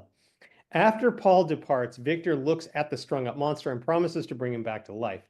In the hall, after Justine informs Victor she's pregnant, he figures the father to be, oh, that's any man in the village, and she demands he marry him or she will tell all those men what she's seen. Soon, she goes snooping, runs into the quite animated creature, it was supposed to be dead, and finds the door locked, as we see by Victor. He's locking her in with the creature. Weeks later, back in the parlor, Elizabeth warily admits to inviting Paul, but Victor is eventually happy to receive him, which we see also weeks later as Paul enters the lab and sees the chained creature unable to function as much as a chimp. Elizabeth begins snooping as Paul says he's been holding back for her sake, but now he must go to the authorities. Though Victor chases after him outside till they both see the creature on the mansion parapets. Paul runs to the village. He's not this time. While Victor runs in, gets a pistol, sees the creature manhandling Elizabeth on the parapet, shoots his wife in the shoulder, maybe accidentally, and shoots the creature, but to no avail. The creature advances on Paul until he throws an oil lamp on it, causing it to burn until it falls into a slanted window into that good old pool of acid, destroying it. It reminded me of House of Wax in a tiny bit. Hmm. Back in the prison, in the present, the priest appears perplexed until the arrival of Paul, who asks Victor to admit who killed Justine, and then gets roughed up by Victor when Paul won't confirm any details about any of this story. Paul leaves with Elizabeth as the guards go with Victor to the guillotine. But Kieron, it's funny you mentioned the guillotine earlier. I almost said, did you ever notice how you don't actually see Victor's neck get cut in this scene? I'm assuming the sequel begins with him going, okay, hey, I talked my way out of getting killed there or something. It's something close to that. Yeah, there's, let's just say someone else's body is used in this place. Oh, I love it. Oh, that's even Yeah. better. Okay, so what do we need to know about the Curse of Frankenstein? Um, Take it away. it's another good sort of origin story. It's really not about the monster so much, really. That's what I It's like about it. really, Right. yeah, it's really about the pathology of the doctor, essentially.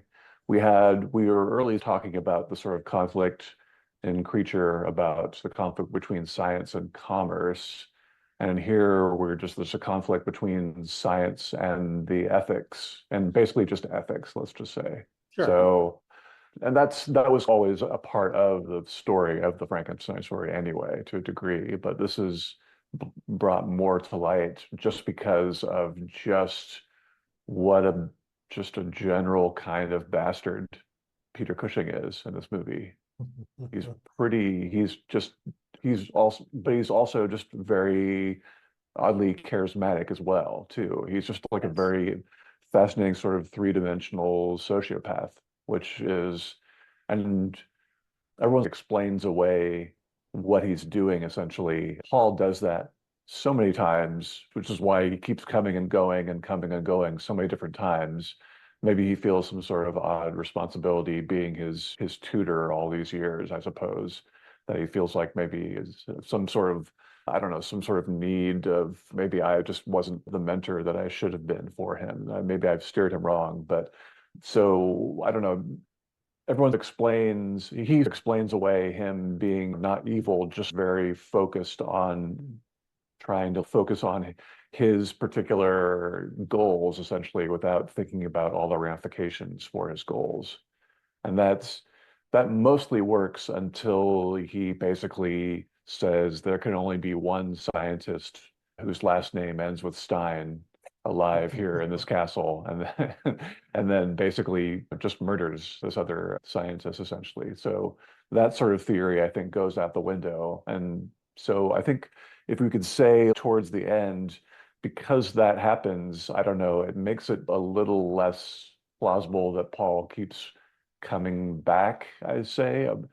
Yeah. It's implied a little bit that him and Elizabeth, or he has some sort of feelings for Elizabeth, maybe as a protector of him, and maybe just the fact that what the hell, cousins marrying.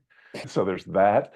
But maybe that's not a thing in 1857. I don't know. In Switzerland, I didn't really do the research for that. But so then there's that. Maybe there's that sort of paternal protection for Elizabeth that maybe turns into something else. Maybe it's implied a little bit that way when they leave at the end of the film.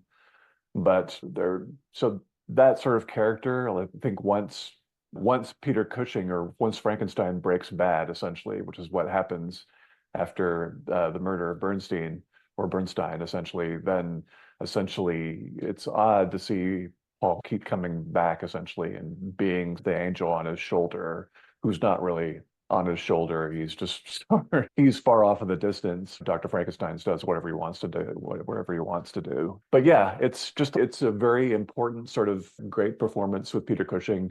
The appearance of Christopher Lee when he becomes alive, he doesn't show up with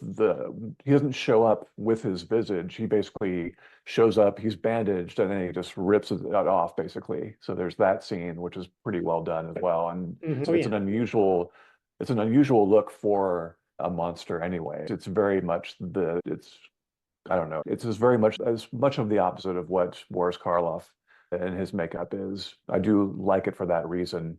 Me too. Oddly enough, when he shows up with and is about to attack the blind man, he reminds me a little bit of like the opening graveyard scene in Night of the Living Dead a little bit with Mm-hmm. that particular zombie as well. Only he moves faster, obviously, but he reminds me just in how he reacts as well and moves towards him. And there's a lot of the one color that is very prominent and throughout this film is just red everywhere, right? Even with the leaves when the scene with the monster, essentially, like when he's out in the forest, their leaves are all sorts of shades of red as well too. I would like that the women, and I think some of the criticisms that people have had about Hammer films in general is that the female characters are not necessarily always the strongest of characters Yeah. with a few interesting exceptions. Like there's an interesting kind of gender sort of bender Dr. Jekyll version movie called Dr. Jekyll and Sister Hyde, which I recommend. Ooh. But apart from that, they're usually,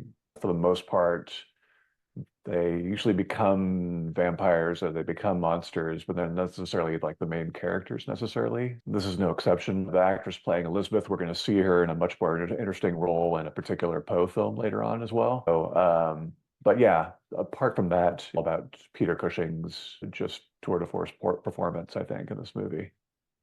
That problem with the supporting women was also a problem with Universal Pictures, including the ones we looked at today and other Yeah, ones. Yeah. So, yeah. yeah, agreed. And this is also the 50s as well, and so there's that too. Wow. I'm impressed. Anything else? I think that's about it. There are like little different things here and there. I think trying to think about if there's anything. Those were definitely real eyes, weren't they?